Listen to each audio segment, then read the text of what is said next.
Interesante como la charla que vamos a tener ahora con el diputado por el MPP, Alejandro Pacha Sánchez, que bueno, viene a abordar distintos temas con nosotros. ¿Cómo estás, Alejandro? ¿Todo bien? Buenos días, es un gusto. Bueno, igualmente.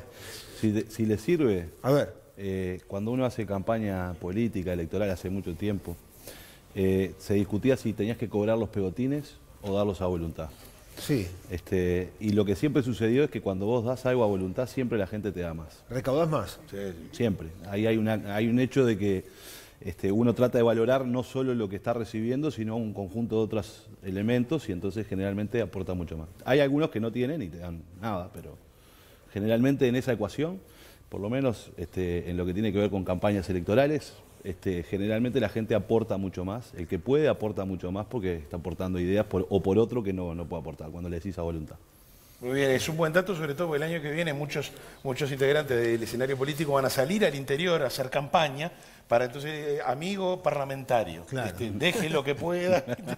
Bueno, hablando de aportar más, el Estado aporta muchísimo en todo lo que tiene que ver con la seguridad social, ¿no? Y bueno, se han hecho distintas reformas de distintas cajas y estaba pendiente la caja militar. Hacía más de 40 años, ¿no?, de que no había ningún tipo de reforma en ese sentido. Y se aprobó en el Senado, no sin generar mucha polémica y controversia entre los distintos partidos. Ahora la discusión se traslada a diputado. ¿Con qué expectativa? Bueno, es verdad, hay un fuerte debate, o se dio un fuerte debate con respecto a estas cosas. Aquí hay que reconocer lo que bien decían ustedes. En realidad se han ido reformando todas las cajas. Es más, hay una ley, que es la ley que creó la SAFAP, que establecía que antes del 97 se iban a reformar todas las cajas. O sea, no se cumplió con esa ley, que fue cuando se reformó en definitiva la caja más grande, que es el BPS, en el que estamos la gran mayoría de las personas. Y por tanto luego se reformó la caja bancaria, la caja profesional, y así sucesivamente con el resto de las cajas, y la caja policial, y lo que restaba resolver era el tema de la caja militar. La mal llamada caja militar, porque en realidad es el servicio de pensiones y jubilaciones del ejército. Esa es una situación donde hay un alto costo por parte de la sociedad para sostener esa caja. Pensemos que son unos 580 millones de dólares, aproximadamente por año, que rentas generales tiene que destinarlos a la caja militar para poder pagar las jubilaciones que paga. Y en este sentido está muy bien que los militares tengan un régimen especial, diferente al resto de los trabajadores, porque su actividad es especial. Es decir, ellos no cobran horas extras, no cobran nocturnidad, están al servicio permanente, y eso está muy bien que tenga un régimen diferente al del conjunto de los trabajadores. Pero ese régimen diferente no puede ser excesivamente privilegiado. Esto es, hasta el momento, los militares se jubilaban con el 100% de su salario y en muchos casos con el grado inmediato superior. Con lo cual se daba esta paradoja de que el Estado le pagaba más a un coronel retirado, porque pasaba a cobrar como general cuando se retiraba, que cuando estaba de servicio. Eso es una incongruencia muy grande.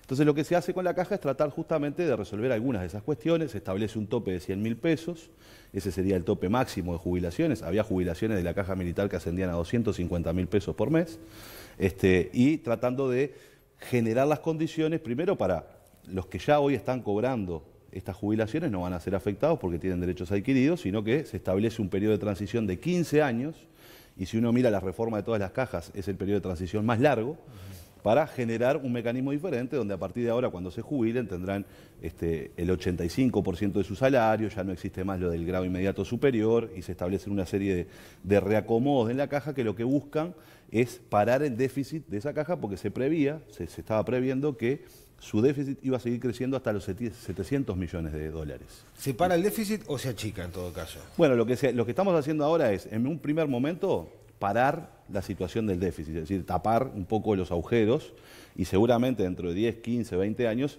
el déficit comenzará a bajar. Pero este es un déficit muy importante. Pensemos que de todas las discusiones parlamentarias que yo he estado, por ejemplo, en rendiciones de cuentas, donde el Parlamento, la bancada discute y logra asignar más recursos de lo que ya asignó el Poder Ejecutivo, en estos 13 años de gobierno frente amplista, nunca se llegó a asignar en el Parlamento tanto dinero como el déficit de un año de la caja militar. Para que veamos la dimensión, a veces uno ve el Parlamento, se discute, se pelea. Ahora hubo una discusión de rendición de cuentas por 19 millones de dólares. Ese fue el debate del Parlamento para reasignar 19 millones de dólares. Bueno, por año perdemos 580 millones de dólares. Por eso era necesario reformarlo.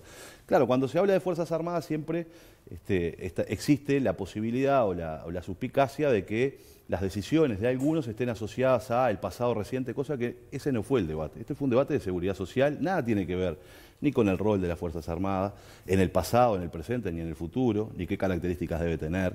O sea, esta fue una discusión estrictamente de seguridad social. Hay una cuenta pública que hay que pagar y hay un conjunto de beneficiarios que reciben esas partidas de seguridad social y que es necesario discutir si el Uruguay puede sostener ese tipo de privilegios o si lo que tiene que hacer es justamente acomodar un poco. De hecho, lo que va a suceder con la caja militar es lo que decíamos recién. Los militares que estén de servicio y que tengan en 15 años recién va a empezar a aplicarse esta nueva reforma, con lo cual va a tener un largo plazo para su aplicación. Sánchez este fin de semana se reunió nuevamente, parte de la dirigencia del Frente Amplio para trabajar en el programa. ¿Le ha tocado participar en alguna de estas instancias? Sí, he participado y vamos a seguir, porque en realidad el mecanismo del Frente, el Frente Amplio tiene un mecanismo muy participativo. De hecho, se crearon 36 unidades temáticas dentro de lo que es la elaboración del programa. Participaron más de 1000 personas que se acercaron a esas unidades temáticas a aportar. Cada unidad de esas 36, este fue un trabajo que le tocó a Ricardo Ehrlich, produjo un material, un documento, y lo que tuvo que hacer la Comisión Nacional del Programa es sintetizarlo en un único documento, que es el que se presentó al Plenario Nacional el sábado. Ese documento va a bajar a todos los comités de base, se va a discutir en todos los comités de base nuevamente, se le harán aportes, se le harán ajustes, regresará a la Comisión Nacional del Programa, convocará un nuevo plenario nacional que aprobará ese programa y luego quedará la discusión del Congreso de diciembre que lo terminará de aprobar. Es decir, hay un proceso de ida y vuelta permanente tratando de construir la mayor participación y nuevas ideas, porque lo que necesitamos en el programa del Frente Amplio, necesita el país, estamos convencidos nosotros, no es más de lo mismo, necesita algo diferente, necesita plantearse un desafío que implique innovación en cuanto a ideas a desarrollar. Y cuando se plantean esas ideas, ¿se toma en cuenta un posible escenario de que el partido que gane no cuente con mayorías parlamentarias? Bueno, esa puede ser un escenario en el cual evidentemente es probable, es de los probables, ¿no? Es decir, van a haber elecciones en octubre, pero aquí lo que se trata es lo que nosotros el año pasado teníamos una discusión parecida en la rendición de cuentas. El Frente Amplio tenía 49 votos, envió una rendición de cuentas el gobierno y hubo que negociar esa rendición de cuentas porque solo con los votos del Frente Amplio no se podía aprobar. Sí, apareció Fernando Amado. Fernando Amado, pero no solo, o sea, Fernando Amado como un actor muy importante con el cual pudimos construir buenos acuerdos, pero también después esa rendición de cuentas implicó, por ejemplo, muchos acuerdos con otras bancadas, es decir, por ejemplo, con Unidad Popular se votaron algunas cosas, con el Partido Independiente algunas otras. La redistribución que nosotros propusimos en aquella rendición de cuentas la votaron todos los partidos. Y lo que nosotros decíamos era, nosotros tenemos que presentar la mejor rendición de cuentas, la que creemos que es la que necesita el país y la que puede hacer el país. Y con respecto al programa es lo mismo, tenemos que presentar el programa que necesita el país para seguir desarrollando, para plantearse como gobierno autocríticamente que vamos a hacer mejor algunas áreas en las cuales hemos sido deficientes. Y luego con ese programa, en el caso de que no haya mayorías parlamentarias, habrá que discutir con el resto de los actores cómo se puede llevar adelante esa propuesta, ¿no? Y en esa discusión, en esa negociación, bueno, habrá acuerdos y desacuerdos y habrá que construirlos. Pero acá lo que es importante es, uno lo que tiene que proponer es lo que cree que se puede hacer, es viable y es necesario hacer, ¿no? No puede coartarse la discusión antes de decir, bueno, voy a proponer esto, pero no sé qué va a pasar. No, uno tiene que ir con mucha responsabilidad, decir, esto es lo que puede hacer el Uruguay, esto es lo que necesita hacer el Uruguay, y en función de esa mirada, bueno, luego si no hay mayorías parlamentarias, habrá que negociar ese programa con otros actores sobre esta óptica, ¿no? El programa es para la gestión que viene, sí. Si es que llega el Frente Amplio nuevamente a ganar las elecciones. Ahora, ¿qué pasa en lo inmediato? Ayer estaba hablando con gente amiga que me decía, hay que prepararse porque el año que viene va a ser durísimo, pero durísimo desde el punto de vista económico, por la coyuntura regional, por lo que está pasando con Argentina, por seguramente una temporada compleja en cuanto a turismo, precisamente por lo que puede pasar con los vecinos argentinos, y además también por este anuncio de devolución de IVA a los turistas, que de algún lado va a haber que sacarlo porque son ingresos que pierden rentas generales, el Ministerio de Economía. ¿Qué mensaje le da usted a los uruguayos de cara al próximo año? ¿Será tan complejo como muchos lo están pronosticando? Bueno, nosotros estamos muy preocupados por lo que puede suceder por 3 o 4 situaciones. La primera de ellas es que la industria nacional no tiene un mercado sustituto, a no ser el de la región. Nosotros le vendemos carne a muchos países en el mundo. De hecho, vendemos a más de 160 países en el mundo la producción de alimentos que realiza el Uruguay, que produce alimentos para 30 millones de personas. Pero a los que le agregamos mayor valor, que esto es la producción industrial, se coloca en Argentina, se coloca en Brasil, se coloca en Paraguay, se coloca en Venezuela, es decir, en el Mercosur, básicamente. No quiere decir que no tengamos otros mercados, pero esos básicamente son los más importantes. Cuando esos mercados están complicados, como lo que está pasando ahora, tanto en Brasil como en Argentina, hace mucho tiempo que están complicados, eso tiene un efecto sobre la industria nacional que el Estado tiene que tratar de contemplar y ver cómo acompaña. Es decir, nosotros necesitamos que nuestra industria no se nos caiga, ¿no? Hay que sostener las inversiones que están realizadas. Y eso implica una serie de medidas, como el gobierno ya está enviando al Parlamento, algunas leyes que tienen que ver, bueno, para el fomento del empleo, donde se va a subsidiar algunos de los puestos de trabajo que se creen a partir de renuncias fiscales. Hay un conjunto de materias. Luego tenemos el otro efecto. ¿Cuál es el otro efecto? En los servicios. Y particularmente en los servicios en lo que tiene que ver con el turismo, ¿no? Donde nosotros, en este caso, con lo que sucede en Argentina, somos muy sensibles a lo que sucede en Argentina. Y ahí hay otras medidas que ha tomado el Estado, como por ejemplo esto de la exoneración del IVA. Hay que ver cómo evoluciona el asunto. Pero yo creo que el Uruguay está preparado para este escenario. ¿Por qué? Porque el Uruguay viene consolidando una política económica que logró construir ciertas fortalezas financieras. ¿Por qué el dólar aquí no se disparó? Bueno, porque actuó el Banco Central. ¿Y por qué pudo actuar el Banco Central en Uruguay? Pudo actuar porque tenemos reservas internacionales. Tenemos cerca de 8.000 millones de dólares de reservas internacionales de libre disponibilidad del Estado uruguayo. Y eso han sido fortalezas que hemos ido construyendo a efectos de poder atender situaciones adversas, porque, a ver, la crisis en América Latina está instalada hace varios años y el Uruguay ha logrado transitar esa crisis, cayendo un poco en lo que tiene que ver con el nivel de crecimiento económico, pero siempre continuó creciendo, y es en función de estos fundamentos que hemos ido generando. Recordemos que solo de las operaciones del Banco Central para esterilizar lo que puede ser determinadas variaciones muy bruscas del dólar, el Uruguay pierde 200, 300 millones de dólares, porque uno tiene que comprar dólares. Sí. Y luego tiene que vender pesos, y tiene que comprar pesos y emitir deuda, y esa diferencia de interés es un costo que tiene el Estado uruguayo. Entonces, afectarnos nos va a afectar. Creo que nosotros hemos venido preparándonos para cualquier escenario de esta naturaleza y tratar de atenderlo, preservando que, lo más importante, que la economía siga creciendo, que los derechos en Uruguay no se recorten y que el Uruguay pueda sortear, digamos, esta tormenta lo mejor posible. Que no se puede soportar o sostener a costa de incrementar impuestos o aumentar este tipo de tarifas. No está planteado, ¿no? No está planteado, es más. Por ejemplo, lo que sucedió con el sector lechero, sí, en donde se creó un fondo de garantía. Sí. El dinero surge del aumento del costo de la leche también. Sí, una parte, pero recordemos que la leche en el Uruguay es un precio tarifado, digamos, ¿no? Recordemos, ahí hay un componente diferente. Hay una parte que sale, sí, del precio de la leche, otra parte del fondo sale de otro lado. De hecho, ahora hemos creado 2 fondos más en lo que tiene que ver con Pili, en Paysandú, donde se crearon 2 fondos más para asistir a esa industria.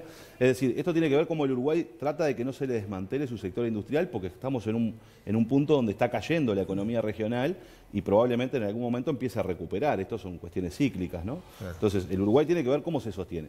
Parte de la discusión de esta rendición de cuentas fue eso.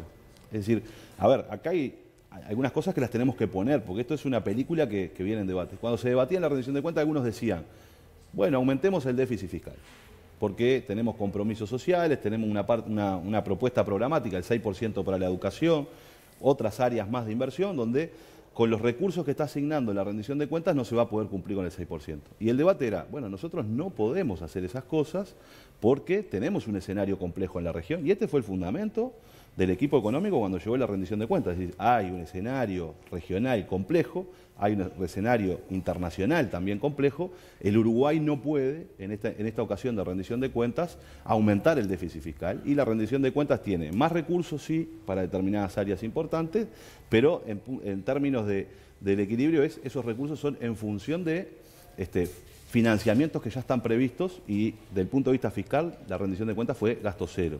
Entonces me parece que eso es importante porque es la preparación del Uruguay de ese contexto. Sánchez, hoy compartíamos declaraciones del ministro de Economía que decía que todavía no es tiempo de manejar nombres para precandidaturas ni candidaturas, pero en los hechos ya hay sectores que se han pronunciado en favor de algunas precandidaturas. Así que vamos a charlar un poco sobre estas posibilidades. Mire, le voy a invitar a... Si nos acompaña, ¿vamos hasta la pantalla? Sí, porque nosotros pensamos en un eventual cuadro de potenciales figuras, con la opción de utilizar algún comodín. Creo que estos nombres incluso han sido manejados por figuras de diferentes sectores y por buena parte de la opinión pública. Entonces me cruzo por la pantalla un segundo, entonces le pregunto, por ejemplo. Primero, vamos a proponerle dos fórmulas. Dos fórmulas. Tengo que armar dos fórmulas. Porque ahora que ya terminó el Mundial tenemos el álbum de figuritas de... Y esto lo vamos a hacer con todos los partidos. Está muy bien, está muy Acá bien. vamos a hacer con todos los partidos. ¿Cuál es? La que le gusta, la que preferiría Alejandro Sánchez, en su resorte más personal. ¿El más personal? Sí. ¿El más personal? ¿Y que lo tengo que hacer yo esto o lo hace usted? Como quiera, bueno, sí, puede a ser ver. arrastrado. Hágalo él, ustedes hacen, por ejemplo. Claro. Como quiera. ¿Cuál sería Yo le pongo mi mejor fórmula. Ahí está. El personal. La personal. Personal. Esa es la personal. Epa, bueno. Mujica Xavier. Mujica. Bien, Mónica esa es la personal. Esa es la A personal. ver. Yo le pregunto entonces. Sí, adelante. Esa es Mujica- personal, Sí, el sí, corazón. sí. La del corazón. Ha dicho que de Ha dicho que ninguna no, por manera, pero ese de ninguna manera de Mujica, entiende que a esta hora, hoy, en este momento, ¿es reversible? No, yo creo que ¿No? Mujica ya dijo que no. Que no, y será un no. Esta es la que yo creo que de corazón me Esa es la parece de que corazón. me gustaría que Mujica tuviera una segunda Y oportunidad. siendo pragmático, ¿no? Pensando, digamos, en la estrategia. Yendo al pragmatismo. Siendo al pragmatismo. ¿Cuál es la fórmula? ¿Cuál cree que será? Devolvemos ahí, a ver. lo llevamos Me a gustó Venecia. esto, me A gustó, Venecia. Bien, es linda esa. Están todos invitados de los diferentes sectores. Yo creo que la fórmula va a estar acá, mire. A ver. Va a estar por acá la fórmula. A ver. Muy bien. Pragmáticamente. Esa, me pragmáticamente a nivel de estrategia a estar por partidaria, ahí. usted ve que es por ahí. Bueno, Y capaz el que los intendente- frentampristas tendrán que decidir quién va primero y quién va segundo. El Pero le intendente parece por Daniel ahí. Martínez y la ministra Carolina Cose. Sí coincide entonces en que una dama tiene que estar en la fórmula, en el rol que sea, encabezándola o no, pero una mujer tiene que estar. En el que decida la gente. Yo lo que creo es que los dirigentes del Frente Amplio tienen que generar las condiciones para que los frente amplistas puedan decidir libremente en una elección, que será las internas, y ahí decidirán quién va primero, quién va segundo, quién los representa más. No tienen que ser los dirigentes los que definan eso. Bueno, Muy está bien. bien, está bien. Así que recordemos, el gusto de Alejandro Sánchez sería Mujica Xavier, pero Mujica ya ha dicho que no. Entienden que la fórmula puede ir rumbeándose por este lado. Bueno, Martínez, Cose Martínez, habrá que Ahí ver está. entonces. Lo tienen que resolver los frente amplistas. Ahora, Sánchez, es una campaña que ya comenzó hace tiempo. El Partido Del- Nacional empezó el 1 de marzo del 2015, empezó la campaña electoral. Bueno, pero en realidad- Nosotros ahora estamos tratando de prender los motores para... ¿Un Para político arrancar. alguna vez abandona una campaña electoral? No, las campañas electorales sí se abandonan. Lo que no pueden abandonar los políticos es la función de la representación, que esto es, yo soy legislador, tengo que legislar, tengo que estudiar, tengo que trabajar en las leyes, pero también soy representante. Es decir, tengo que ir a reunirme con personas, recorrer el país, recorrer las situaciones. Eso está bien.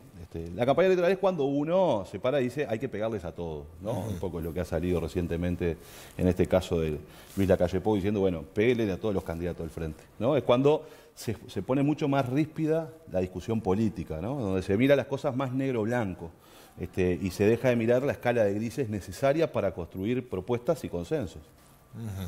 Está bien, sí, en realidad un político nunca deja de hacer política, ¿no? La diferencia está en evaluar si es campaña o no. Bueno, muy bien. Me quedó una pregunta ¿Cuál? Tintero, Sí, diga. del living, ¿no? Dijo al pasar, en algunas áreas hemos sido deficientes. ¿En qué áreas tiene que hacer mayor autocrítica al frente? Bueno, yo creo que hay varias áreas. Entre ellas, por ejemplo, una de las cosas que tenemos que mejorar es en seguridad. Eso sin lugar a dudas. Es decir, el conjunto de políticas que hemos propuesto no han dado los resultados que esperábamos. Y ahí hay que analizar qué factores fueron los que jugaron.